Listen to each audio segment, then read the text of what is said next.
আজকে তোমাদের সাথে একটা মজাদার পিঠা বা মিষ্টির রেসিপি শেয়ার করব, যার স্বাদ সবার মন ছুঁয়ে যাবে। আর এই মজাদার পিঠা বা মিষ্টিগুলো চায়ের সাথে হোক বা শুধু মুখে খুবই ভালো লাগবে খেতে। আর তৈরি করাও খুব সহজ, একদমই কম সময় লাগে। তো চলো দেখে নিই ঝটপট করে রেসিপিটা। দেখো, রেসিপিটা বানানোর জন্য প্রথমে একটা কড়াইয়ের মধ্যে আমি নিয়ে নিচ্ছি প্রায় 2.5 কাপ মতন জল। এখানে গ্যাসের মধ্যে কড়াই চাপিয়ে দিয়েছি আর তার মধ্যে আমি 2.5 কাপ মতন জল নিয়ে নিচ্ছি। মেজারিং কাপে 2.5 কাপ জল নিয়ে নিচ্ছি আর তার মধ্যে দিয়ে দিলাম লবণ আর দিয়ে দিচ্ছি 1 চামচ মতন চিনি। এরপর চিনি ও লবণটাকে ভালোভাবে মিশিয়ে নিচ্ছি। লবণ ও চিনিটা মেশানো হয়ে গেলে এখানে দিয়ে দেবো প্রায় 1 চামচ মতন রান্না করা সাদা তেল। এখানে দিয়ে দিলাম 1 চামচ মতন সাদা তেল। তেলটা দেওয়ার পরে ভালোভাবে তেলটাকে আমি জলের সাথে মিশিয়ে নিচ্ছি। দেখো, তেলটাকে কিন্তু জলের সাথে ভালোভাবে মিশিয়ে নিয়েছি। এরপর এই জলটা ফোটা পর্যন্ত অপেক্ষা করতে হবে। দেখো, জলটা কিন্তু ফুটে উঠেছে, দেখতেই পাচ্ছ। এরপর আমি এখানে দিয়ে দেবো মেজারিং কাপের যে কাপের মাপ করে আমি জল নিয়েছিলাম, সেই কাপের মাপ করে নিয়ে নিয়েছি 1 কাপ মতন সুজি। সুজিটাকে এবার ভালোভাবে কিন্তু জলের সাথে মিশিয়ে নিতে হবে। আর এই সময় গ্যাসের আঁচকে একদম লোতে রেখে দিতে হবে। তো দেখো, ভালোভাবে কিন্তু সুজিটাকে মিশিয়ে নিয়েছি। এরপর সুজিটা মেশাতে মেশাতেই কিন্তু এখানে দিয়ে দেবো যে কাপের মাপ করে আমি সুজি নিয়েছি 1 কাপ, সেই কাপের মাপ করেই নিয়ে নেবো 1/2 কাপ মতন আটা। যে আটা দিয়ে আমরা রুটি তৈরি করি সেই আটা আমি এখানে নিয়ে নিয়েছি প্রায় 1/2 কাপ মতন। এরপর ভালোভাবে কিন্তু সুজির সাথে মিশিয়ে নিতে হবে। গ্যাসের আঁচকে একদম লোতে রেখে এটাকে ভালোভাবে মিশিয়ে নিতে হবে। প্রায় দেখবে প্রায় 2 থেকে 3 মিনিটের মধ্যেই কিন্তু এটা ভালোভাবে মিশে যাবে। দেখে বুঝতেই পারছো, পুরো একদম জল টেনে নিয়েছে আর ভালোভাবে কিন্তু মিশে যাচ্ছে। আর মিশে গিয়ে দেখবে একটা ডোয়ের মতন তৈরি হয়ে যাবে। এটাকে ভালোভাবে মিশিয়ে নিতে হবে। মেশাতে মেশাতে একটা ডোয়ের মতন পুরো তৈরি হয়ে যাবে। তো বন্ধুরা, তোমরা কে কোথায় থেকে দেখছো অবশ্যই আমাকে কমেন্ট বক্সে জানিও। আর আমার রেসিপি তোমাদের কেমন লাগছে অবশ্যই কিন্তু জানাতে ভুলো না। আর ভালো লাগলে অবশ্যই একটা লাইক দিয়ে দিও। এই পিঠার রেসিপিটা কিন্তু খুবই সহজ বানানো। বন্ধুরা, একবার অন্তত বানিয়ে দেখো, আশা করব তোমাদের খুব ভালো লাগবে। তো দেখো, দেখতেই পাচ্ছ এটা কিন্তু মেশাতে মেশাতে একটা ডোয়ের মতন তৈরি হয়ে গেছে। এরপর আমি এটাকে একটা পাত্রের মধ্যে নিয়ে ঠান্ডা করে নেব। খুব বেশি ঠান্ডা করলে কিন্তু চলবে না, এটাকে নামিয়ে হালকা ঠান্ডা করে নিতে হবে। তো দেখো, আর তার মধ্যে আমি দিয়ে দিচ্ছি এখানে চিনি গুঁড়ো করে নিয়েছিলাম কিছুটা, সেখান থেকে আমি 3 চামচ মতন গুঁড়ো করা চিনি দিয়ে দিচ্ছি। তোমরা যদি একটু মিষ্টি বেশি খেতে চাও আরও কিন্তু একটু পরিমাণে বেশি চিনি দিয়ে দিতে পারো। আমি এখানে 3 চামচ মতন চিনি দিয়ে দিলাম আর 1 চামচ মতন গোটা চিনি দিলাম, তাতে মুখে পড়লে কিন্তু খুব ভালো লাগবে। আর দেখো, আর এখানে 1 চামচ মতন দিয়ে দিলাম সাদা তিল। হাতের কাছে যদি সাদা তিলটা থাকে অবশ্যই দেবে, তাহলে কিন্তু খেতে খুবই ভালো লাগবে। তোমাদের হাতের কাছে যদি না থাকে না দিলেও চলবে, কোনো অসুবিধা হবে না। আর নিয়ে নিচ্ছি দেখো হাতে একটু সাদা তেল। তেলটা নিয়ে ভালোভাবে কিন্তু এটাকে ভালোভাবে মেখে নেব। যেহেতু একটু গরম আছে তাই একটু হাতে তেল নিয়ে ভালোভাবে মেখে নিতে হবে। আর হাতে লেগেও যাবে না, সেই জন্য অল্প একটু হাতে তেল নিয়ে নিয়েছি। এরপর ভালোভাবে কিন্তু মেখে নিতে হবে। মেখে একটা খুব ভালোভাবে একটা সফট ডো তৈরি করে নিতে হবে, একদম মসৃণ সফট ডো তৈরি করে নিতে হবে। অবশ্যই মাখাটা ভালোভাবে করে নিতে হবে। তোমাদেরকে আমি দেখিয়ে দিচ্ছি যে ডোটা কেমন হবে, সেভাবে কিন্তু করে নিতে হবে। আর এটাকে একটু গরম অবস্থাতেই মেখে নেবে, নাহলে কিন্তু মাখতে পারবে না। তো দেখতেই পাচ্ছ এটা কিন্তু মাখতে মাখতে খুব সুন্দরভাবে মসৃণ একটা ডো তৈরি করে নিয়েছি। তোমরা দেখে বুঝতেই পারছো, এইভাবে কিন্তু করে নিতে হবে। তো দেখো, এটা কিন্তু পুরো রেডি হয়ে গেছে। এরপর এখান থেকে আমি অল্প অল্প করে নিয়ে এইভাবে হাতের সাহায্যে নিয়ে দুটো হাতে করে একটু গোল করে নিয়ে প্রেসার দিয়ে একটু চ্যাপ্টা করে নেবো। দিয়ে এইভাবে কিন্তু একটা শেপ দিয়ে নিচ্ছি। দেখতেই পাচ্ছ খুব সুন্দরভাবে তৈরি হয়ে গেছে আর খুবই সহজভাবে তৈরি হয়ে গেছে। বেশি সময় লাগে না এগুলো তৈরি করতে। এইভাবে ঠিক দেখো, একটাকে নিয়ে এইভাবে গোল করে হাতে চাপ দিয়ে দিলে কিন্তু খুব সুন্দর একটা শেপ তৈরি হয়ে যাবে। তো দেখো, এইভাবে আমি আরও একটা তোমাদেরকে করে দেখাচ্ছি।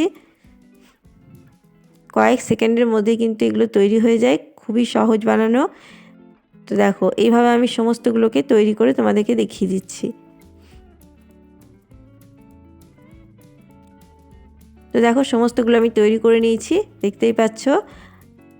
এরপর আমি তোমাদেরকে আরও কিছুটা ছোট ছোট করে তৈরি করে দেখাচ্ছি। এরকমভাবে কিন্তু তৈরি করলেও তোমরা কিছুদিন একটা স্টোর করে রেখে দিয়েও তোমরা শুধু খেতে পারো। এগুলো খুব ভালো লাগবে চায়ের পাশে। তো দেখতেই পাচ্ছ একদমই ছোট ছোট কয়েনের মতন করে তৈরি করে নিচ্ছি। দেখতেও খুব ভালো লাগবে এবং এগুলোকে স্টোর করে রাখতেও পারবে। দেখো কতটা বানানো সহজ, দেখতেই পাচ্ছ। খুবই তাড়াতাড়ি করে কিন্তু এগুলো বানানো হয়ে যায়। আর এরকম ছোট ছোট করে রেখে দেবে, তাহলে কিন্তু চায়ের পাশে খেতে খুবই ভালো লাগবে। তো চলো এবার এগুলোকেও আমি সমস্ত তোমাদেরকে আমি করে দেখিয়ে দিচ্ছি। তো দেখো এগুলো আমি রেডি করে নিয়েছি, দেখতেই পাচ্ছ। কিছুটা আমি ছোট ছোট করে নিলাম, একই সাইজের সমস্ত কিছু করে নিয়েছি, দেখতেই পাচ্ছ। চলো এরপর এগুলোকে ভেজে নিতে হবে। দেখো দুই রকমভাবেই কিন্তু আমি করে নিয়েছি। এরপর দেখো গ্যাসের মধ্যে কড়াই চাপিয়ে দিয়েছি। কড়াইটা গরম হয়ে গেলে তার মধ্যে দিয়ে দিচ্ছি পরিমাণ মতন তেল। এখানে পরিমাণ মতন তেল দিয়ে দিলাম, খুব বেশি তেল দিইনি, দেখতেই পাচ্ছ। এরপর তেলটা গরম হয়ে গেলে একে একে বড় যে পিঠেগুলো বানিয়েছি সেগুলোকে প্রথমে আমি ভেজে নিচ্ছি। তো প্রথম দিকে কিন্তু এটা হাত দেবে না, একটু সময় দেবে হতে। একটা পাশ হয়ে গেলে তারপরে এটাকে উল্টে দিতে হবে। যেহেতু এটা সুজির তৈরি তাই এটা কিন্তু খুব নরম, ভেঙে যেতে পারে, তাই হালকাভাবে কিন্তু আস্তে আস্তে এটাকে উল্টে দিতে হবে। প্রথম দিকে আস্তে হবে উল্টে দেবে, তারপরে কিন্তু এগুলো পুরো উল্টে পাল্টে করে নিতে হবে। তো দেখো একটা দিক কিন্তু পুরো কালার হয়ে গেছে। এরপর এইভাবে কিন্তু ভাজতে ভাজতে যখন দেখবে এই কালার চলে আসবে তখন কিন্তু নামিয়ে নিতে হবে। দেখতেই পাচ্ছ খুব সুন্দর কিন্তু একটা কালার চলে এসছে, দেখতেও কত সুন্দর লাগছে। তো চলো এগুলো রেডি হয়ে গেছে, আমি এগুলোকে নামিয়ে নিচ্ছি। দেখো কতটা সুন্দর হয়েছে, দেখেই দেখতে পাচ্ছ, বুঝতে পারছো।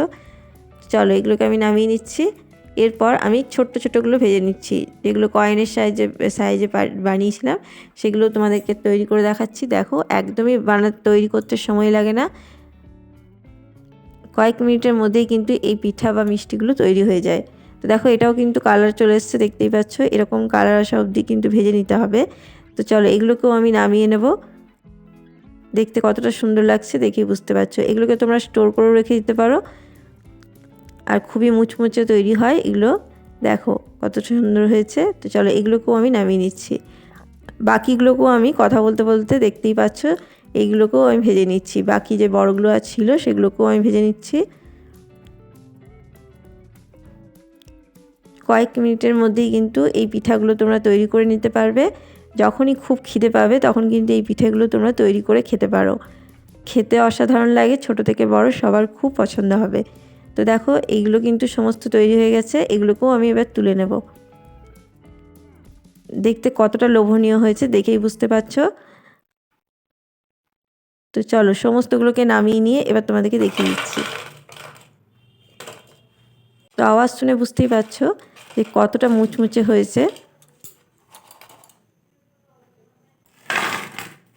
সবগুলোই কিন্তু খুব সুন্দর মুচমুচে হয়েছে, আর ভেতরটা একদম নরম তৈরি হয়।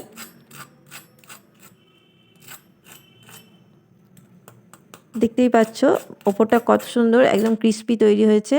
তো দেখো সমস্ত কিন্তু আমি তৈরি করে নিয়েছি। এরপর দেখো এদিকে গ্যাসের মধ্যে আমি কড়াই চাপিয়ে দিয়েছি, আর তার মধ্যে দিচ্ছি 1 কাপ মতন চিনি। আর যেহেতু 1 কাপ চিনি দিয়েছি আমি এখানে 2 কাপ মতন দিয়ে দিচ্ছি জল। যে পরিমাণ চিনি নেবে সেই পরিমাণই তার ডবল কিন্তু জল নিতে হবে। আর নিয়ে নিচ্ছি 2টো এলাচকে ফাটিয়ে নিয়ে নিয়েছি। এরপর চিনিটা গলা পর্যন্ত কিন্তু অপেক্ষা করব। চিনিটা গলে গেলেই কিন্তু এই রসটা তৈরি হয়ে যাবে। দেখো চিনিটা কিন্তু গলতে শুরু করেছে। এরপর রসটাকে ফুটিয়ে নিলেই এটা তৈরি হয়ে যাবে। দেখতেই পাচ্ছ রসটা কিন্তু ফুটে উঠেছে, এটা কিন্তু আর ফোটানোর প্রয়োজন নেই। এরপর এটাকে নামিয়ে নিয়েছি। নামিয়ে নিয়ে দেখো যে পিঠেগুলো তৈরি করেছিলাম সেগুলোকে এই রসের মধ্যে দিয়ে দিচ্ছি। ছোট এবং বড়গুলো দুটোই দিয়ে দিলাম। এরপর একটু মিশিয়ে নিলেই কিন্তু হয়ে যাবে। তো দেখো এগুলোকে একটু জাস্ট মিশিয়ে নেব, আর কিছুই না। এটা কিন্তু রাখার কোনো প্রয়োজন নেই, এইভাবে কিন্তু মিশিয়ে নিলেই হয়ে যাবে। তারপরে একটা প্লেটের মধ্যে তুলে এগুলো পরিবেশন করলেই হয়ে যাবে। তোমাদেরকে দেখিয়ে দিচ্ছি দেখো কতটা সুন্দর হয়েছে। ভেতরটা একদম নরম তুলতুলে, আর ওপরটা কিন্তু খুব সুন্দরভাবে তৈরি হয়েছে, দেখতেই পাচ্ছ। এইভাবে একবার তৈরি করে দেখো বন্ধুরা, সবার খুব কিন্তু পছন্দ হবে, আর যে কেউ কিন্তু এটা অনায়াসে খেতে পারবে। এরকম আরও নিত্য নতুন রেসিপি জানতে চাইলে বা দেখতে চাইলে আমার চ্যানেলটাকে কিন্তু অবশ্যই সাবস্ক্রাইব করে দিয়ে আমার পাশে থাকার অনুরোধ রইল। আবার কোনো নতুন রেসিপি নিয়ে হাজির হব। ধন্যবাদ।